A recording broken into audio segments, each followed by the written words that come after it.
Chapter 21. Renee shook her head slightly, a smile ghosting across her face when she saw what they had done. Leading them to a sitting room, she set the plates down on a coffee table, situated in the middle of the space between two sets of love seats.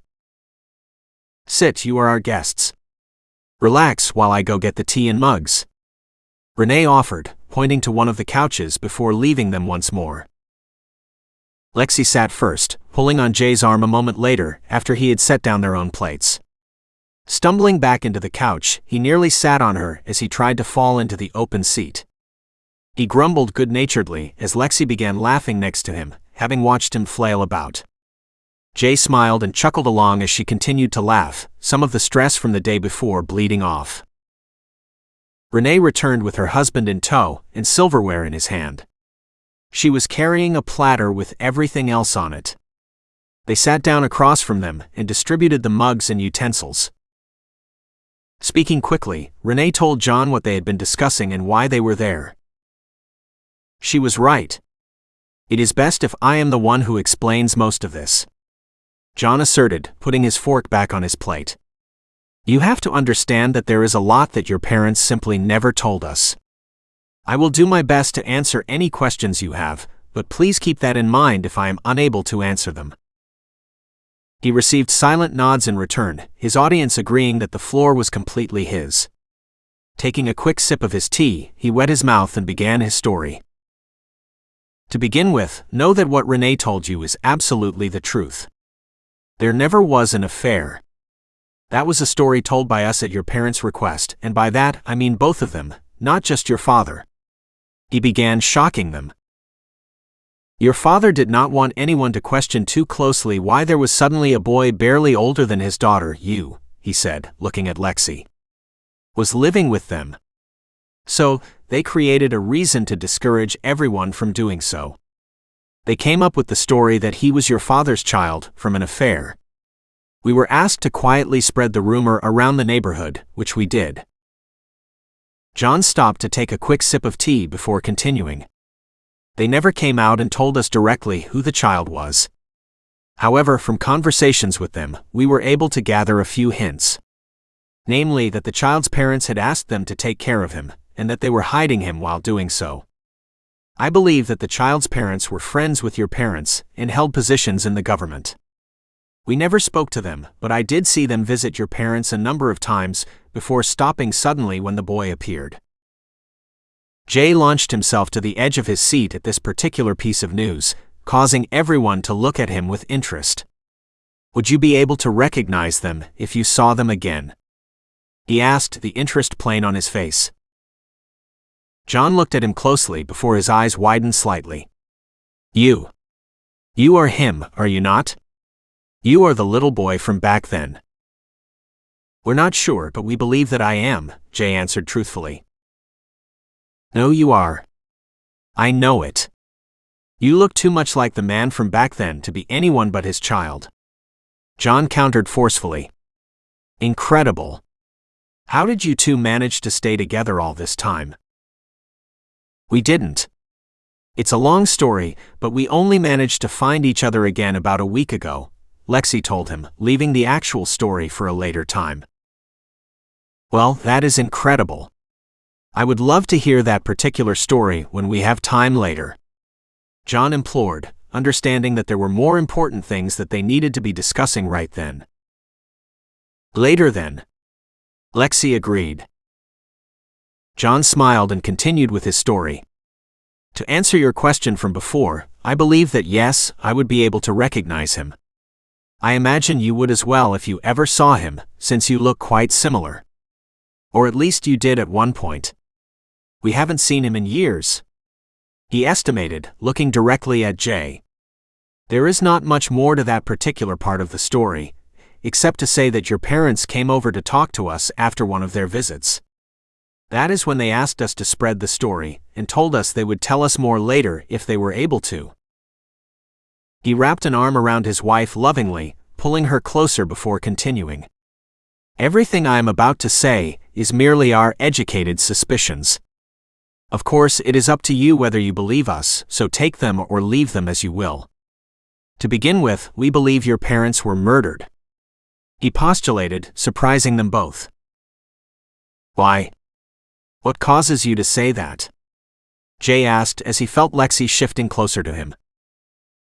"It is something we heard from those investigating the fire. They mentioned that the fire seemed to have been set deliberately with accelerants used to make it spread faster. I also heard them say that your parents were likely already dead before the fire was set." "I am sorry," John apologized, seeing the stricken look on Lexie's face. "The reason I say believe instead of certain is because none of this ever made it into the papers.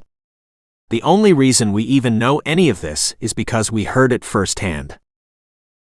Murder was something that they had already considered. They had even assumed it to be incredibly likely, considering her parents' vocation. Having it spelled out for them though as truth still shocked them, Lexie especially. "Wait, you said that they were already dead when the fire was set?" Lexie asked, confused. That particular detail had never been mentioned before, to her knowledge. "Yes, I cannot say for certain how they were murdered, as they never said, but I do remember that conversation clearly," John told her gently. Beside him, his wife was crying softly as she remembered their friends. Lexie said nothing as she shifted even closer to Jay, drawing comfort from his closeness and the heat coming off his body. She could sit there and listen for now. She would process everything fully later, when they had time to think about everything they were being told. Later, when she was able to fully go through what it meant that they finally knew Jay was not related to her. John cleared his throat and began speaking. "I have no proof of what I am about to say. This is merely my personal suspicions, but I believe that your parents were mixed up in something big. I am not sure what, mind you, but I think they might have been spies or something." He uttered the last part almost shyly, like he was embarrassed and sharing a childhood fantasy instead of something real. Lexie and Jay stilled, unsure of whether they should say something about his proclamation. Renee saved them from having to say anything in the end. Renee leaned slightly away from her husband so she could see his face as she placed a hand on his cheek. Without taking her eyes off her husband, she spoke to them. "My husband has always liked the idea that your parents were spies. It would give a reason for their otherwise senseless deaths and murders, and we believed yours as well." Her voice was thick with emotion as tears continued to trail down her cheeks. Jay held Lexie's hand as neither of them said anything, unwilling to confirm or deny what they were saying. "Regardless, there are some things that we will never know, and we are just happy to have learned that you survived the fire," John told them, seeing that they had nothing to say. "What are your plans for the rest of the day?" Renee asked, suddenly changing the focus of their attention abruptly. John smiled thankfully at his wife, the arm he had around her waist flexing lightly. Jay looked at Lexie, eyes raised, wondering what they should tell them. Lexie raised her shoulders slightly and then dropped them in a small shrug. "We had planned on doing a little sightseeing before returning to France later tonight," Jay told them, deciding to just tell them the truth. "Stay with us tonight and go sightseeing tomorrow, then return to France. We will be able to show you all the photos we have of your parents and tell you some stories about them." Renee invited them without looking at her husband.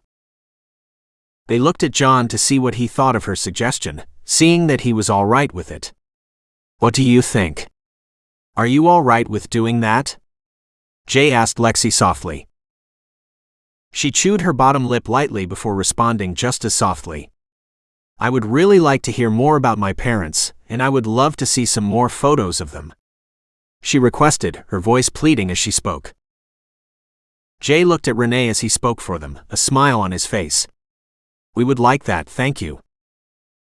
Renee smiled back and picked up her fork. "It is not a problem like I mentioned before. Lexie's parents were our closest friends. We cared for her just as much as we did her parents. We welcomed the chance to reconnect with her." Tears were glistening in her eyes as she spoke, testifying to the truth of her words. "I don't have much to remember them by, so I really appreciate the opportunity to see the photos you have of them," Lexie said, before explaining. "I don't know if everything burned, or if there may have been something that survived. All I know is that the photos I have of them are from when they were younger." Before I came along and before they moved to France. You mentioned that you had some with my parents and me? I think those are the ones I would like to see the most. A portion of the house did indeed survive. Renee glanced at her husband. There was not much left of the house, but there was a room or two, I think. John looked at Lexie and Jay as he responded. She is right. Only a small part of the house remained after the fire services finished their work. I do not know where your parents kept things like photo binders, but there should have been something left for you at the time.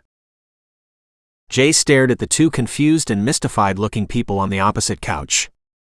Her grandfather was never able to retrieve anything from the house after the fire. He didn't have their address, and the hospital gave him a hard enough time just letting him see her.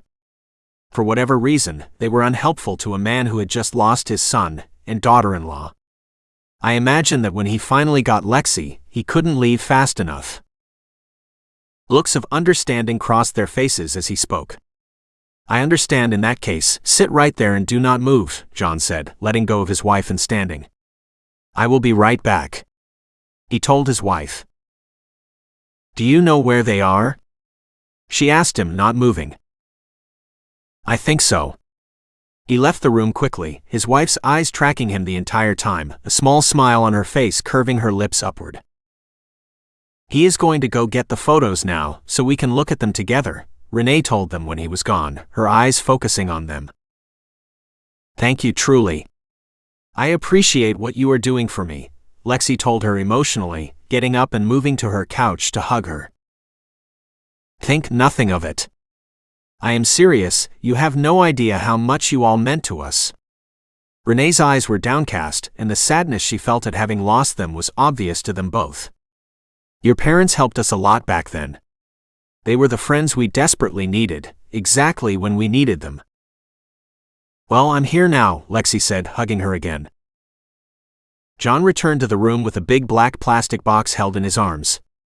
Seeing Lexie sitting next to his wife, he smiled before setting the box carefully on the coffee table, maneuvering it between all the dishes.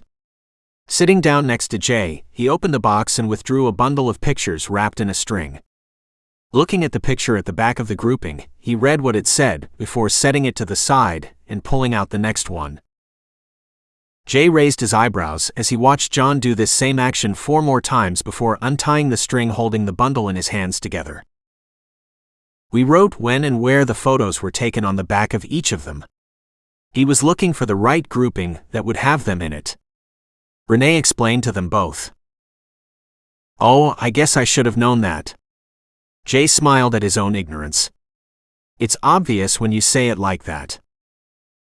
John handed the pictures to Renee, who in turn treated them gently as she looked at each of them, setting certain ones to the side. Renee picked up the pile of photos she had set to the side and straightened them before holding them out to Lexie.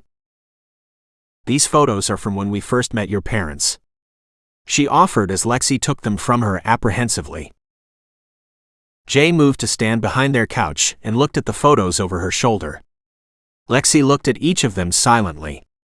Her fingers traced over her parents and herself in the few pictures that included her as a baby in them. Slowly, she set each photo to the side when she was done. Renee waited until she had finished, and then began telling her the stories associated with each picture. They talked for the rest of the day, going through every picture in turn.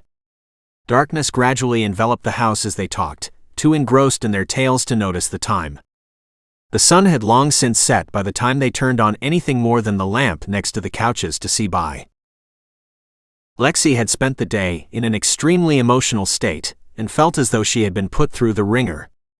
She was exhausted and barely coherent by the time Renee brought them to their rooms for the night.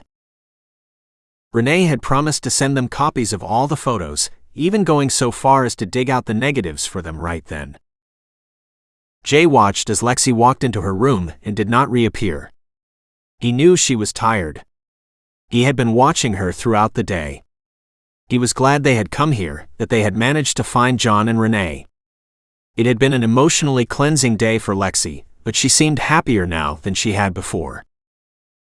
Coming here had given her memories and stories of loving parents.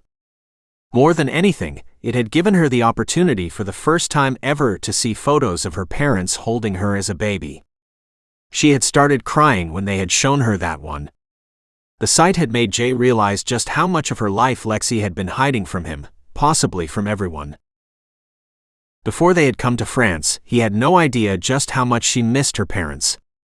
How much she yearned to have some viable connection with them. Seeing herself in their arms for the first time had provided the connection that had been missing before. Jay closed the door behind him, leaning against it as his thoughts remained focused on Lexie. The smell of breakfast roused Jay and Lexie at the same time, pulling them from their dreams and into the real world. John was taking a half day at work so he could see them off, and Renee was enjoying the extra time she had with her husband. Full of good food and with more placed carefully in their now bulging backpacks. Jay and Lexie said their grateful goodbyes to the loving couple. Renee and John hugged them tightly and told them to come visit again. They had learned more about her parents, but nothing that explained why they might have been murdered in the first place. They waved goodbye and walked away from the house. Both were eager to do some sightseeing before going back to France. Afterward, they would call home before they left Germany and let them know everything that had happened. There was a lot they needed to tell them. They were at the edge of the property with trees obstructing their view of the house when they heard a shout from behind them. Stopping, they turned around to look and saw John running down the path towards them. He stopped in front of them and leaned over, catching his breath before speaking. "Hold on, I remembered something that might help you." His breathing was evening out quickly, letting them know he was all right. "There was a bank in town that your parents went to each week. I think they had a safe deposit box there. I do not know if you will be able to access it if they did have one there, but I thought you ought to know." "Do you remember the name of the bank?" Lexie asked excitedly as he straightened. "I believe it was called Bank International," John asserted hesitantly, intriguing them both with its name. "I see, thank you. When we get back to Versailles, we'll try to find it, and hopefully, we'll be able to find out what they were doing there," Lexie told him, struggling to keep the excitement out of her voice. John gave them each one more quick hug and ran back up the path to his house. Lexie grabbed Jay's arm and turned him so that he was facing her. "We are going to France right now," she told him emphatically. "I want to go to this bank as soon as possible, and if we leave now, we should be able to get there before it closes for the day." Jay pointed to the waiting taxi. "Fine, lead the way. I don't think Germany is going anywhere. We can come back and go sightseeing later," he agreed, pushing her towards the waiting vehicle. As soon as they were seated, Lexie thrust her hand into her purse and dug out the pieces of their phones. Slipping the battery and cover together on Jay's phone, she handed it to him, waiting impatiently as it powered on. "Do you think your grandfather knew that there was a specific bank called Bank International when he told us to go to the International Bank?" Jay asked as he pulled up Trass's contact info on his phone. "I don't know. I want to say no because he would have told us more if he had. With the way his memory is now dazed though. Who knows, he could have known that the bank was important but forgotten everything else," Lexie replied, stopping as Trass's phone began to ring on the other end of the line. No one answered, and they left a quick hurried message letting them know that they were on their way back to France and Versailles. The train leaving for Paris arrived shortly after they did at the train station, whisking them away from John and Renee and back towards danger.